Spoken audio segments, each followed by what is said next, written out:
వెలుగు సంబంధులు ఏమేం కలిగి ఉంటారట? రక్షణ, నిరీక్షణ.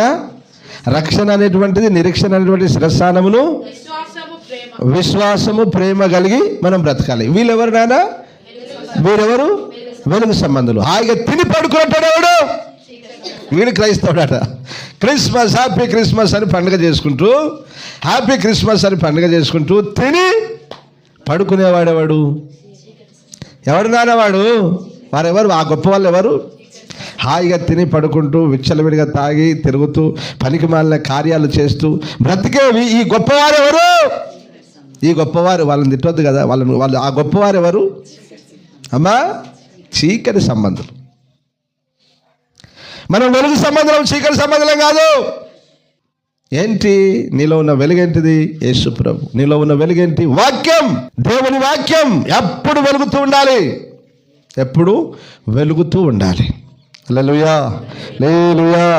క్రిస్మస్ పేరు మీద, క్రిస్మస్ అనే పేరు మీద, క్రిస్మస్ అనే పండుగ పేరు మీద కొత్త బట్టలు, బిర్యానీ, బగార్లు, మటన్లు, చికెన్లు, త్రాగుడు, తిరుగుడు, ఎంజాయ్ చేస్తూ ఉండేవారు ఎవరో మీరు చెప్పండి. ఇప్పుడు ఏమన్నాడు అక్కడ? నిద్రపోవారు. ఇక తిన్నారా? ప్రజలు ఏం చేస్తారు? వాళ్ళు మంచిగా చల్లగా ఉన్నది వాతావరణం కదా, మంచిగా వండుకుంటారు, మంచిగా కడుపు నిండా తింటారు. తినలే మంచిదే, నాకు అసలు తిని వల్ల నా కోపమే లేదు, పగలేదు, తినబిడ్డ. కానీ దేవుణ్ణి ఆరాధించరా, ఇదే నువ్వు చేసే మిస్టేక్. క్రైస్తవుడా, క్రైస్తవురాలా? ఏం చేయాలి బిడ్డ? పండుగ పేరు మీద వండుకొని తిని ఇంట్లో పడుకోవడం కాదు బిడ్డ. ఏం చేయాలి నువ్వు? క్రిస్మస్ అంటే క్రీస్తును సేవించి ఆరాధించడమే కదా, వచ్చి ఆరాధించు, ఆ తర్వాత వెళ్ళి తినరా. నేను ఎవడొద్దంటాడు తినంగా, కానీ తిని పడుకోవడం అనేది తప్పు. దేవుణ్ణి ఆరాధించకపోవడం అనేది తప్పు. వారు చీకటి సంబంధులు, వారు నిజమైన క్రైస్తవులు కానే కారు. తిని పడుకునేవాడట ఎవడట? చీకటి సంబంధి.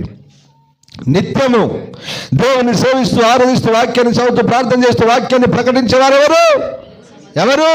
రక్షణ కలిగి, నిరీక్షణ కలిగిన ప్రభువైన యేసుక్రీస్తు వస్తాడు. ఆయన రాకడ కొరకు నేను ఎదురు చూడాలని అనేకులకు ప్రేమను పంచుతూ, అనేకులకు దేవుని వాక్యాన్ని పంచుతూ, ఒక ఉత్సవంతో అనగా ఒక ఉజ్జీవంతో దేవుని వాక్యాన్ని ప్రకటిస్తూ సంచరించేవారు ఎవరు?